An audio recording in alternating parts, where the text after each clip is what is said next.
کہ آپ علیہ السلام آرام فرما رہے ہیں، دو فرشتے آپ کے پاس آتے ہیں، یہ خواب آپ کو دکھایا جا رہا ہے۔ نبی علیہ السلام فرماتے ہیں مجھے وہ لے گئے ساتھ فرشتے، یہاں تک کہ ہم ایک ایسے آدمی کے پاس آئے جو اپنے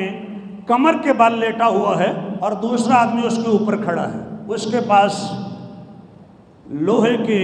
کوئی آنکڑے ہیں۔ فَيُشَرْشِرُ شِدْقَهُ، فرمایا کہ وہ جس کے پاس کوئی اوزار ہے کہ ایسے باچھوں سے وہ ایسے کاٹتا ہے، کٹ لگاتا ہے اس کے، اور سر کے پچھلے سے گدی تک، گردن کے درمیان تک لے جاتا ہے۔ ایک کٹ وہ منہ سے ایسے لگاتا ہے، ایک کٹ وہ ناک سے ایسے لگاتا ہے، گدی تک لے جاتا ہے، تیسرا کٹ جو ہے وہ آنکھ سے لگاتا ہے اور ایسے کر دیتا ہے، اور اس کے بعد وہ دوسری جانب شفٹ ہوتا ہے اور دوسری سائیڈ پر بھی وہ ایسے ہی 3 ایسے کٹ لگاتا ہے، اور پھر پہلی سائیڈ پر آتا ہے تو وہ ٹھیک ہو چکی ہوتی ہے۔ صحیح بخاری کی حدیث ہے، حدیث نمبر 7047 نمبر۔ آپ فرماتے ہیں کہ میں نے ان سے پوچھا سبحان اللہ ما ہذان، سبحان اللہ یہ کون دو لوگ ہیں، یہ کیا ان کا ماجرا ہے، یہ کیا ہو رہا ہے؟ فرشتوں نے کہا کہ آگے چلے۔ سارے مناظر دیکھنے کے بعد جب انہوں نے حقیقت بتائی کہ فلاں کا یہ جرم تھا، فلاں کا یہ جرم تھا،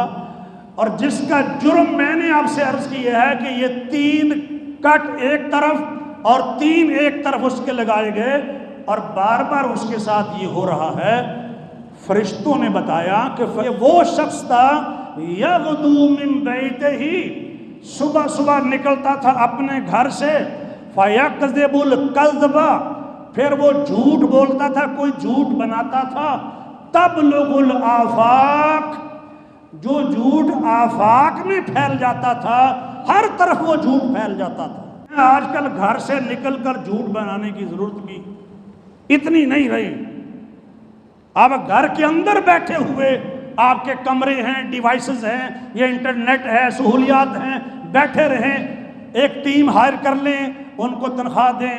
اور ان کو لالچ دیں، یا کوئی اور ڈراوا دمکاوا ہو اور اس سے کام لیں، بنائیں ویڈیوز، خبریں بنائیں اور پھر چلائیں۔ اور بڑی بڑی جماعتوں کے آپ کو پتہ ہے باقاعدہ سیل بنے ہوئے اس کام کے لیے، جھوٹی خبریں، باقاعدہ انسٹرکشن آتی ہیں کہ اب یہ بات پھیلانی ہے، اب یہ موقف جو ہے پھیلانا ہے ہم نے، یہ چیز ہمیں سوٹ کرے گی، فلاں کے خلاف یہ کرنا ہے، اس کو ہٹانے کے لیے یہ چال کارآمد رہے گی، یہ منصوبہ ٹھیک رہے گا، پھیلا لیں اس کو آپ۔ تو میں کہہ رہا ہوں کہ آج کل تو جھوٹ پھیلانے کے لیے گھر سے باہر نکلنے کی بھی اتنی ضرورت نہیں ہے، سوائے اس کے کہ بہت زیادہ کوئی ہائپ کریٹ کرنی ہو تو کچھ لوگوں کو ہائر کر لیں، 2-4 جلوس نکال لیں یا 2-4 بندے مروا دیں، اس کے بعد سلسلہ چل سو چل نکل پڑے گا۔ تو فرمایا وہ شخص جو اس طریقے سے جھوٹ گھڑ کے پھیلاتا تھا، یہ اس کی سزا ہے۔ ظاہر ہے نبی علیہ السلام امت کو بتا رہے ہیں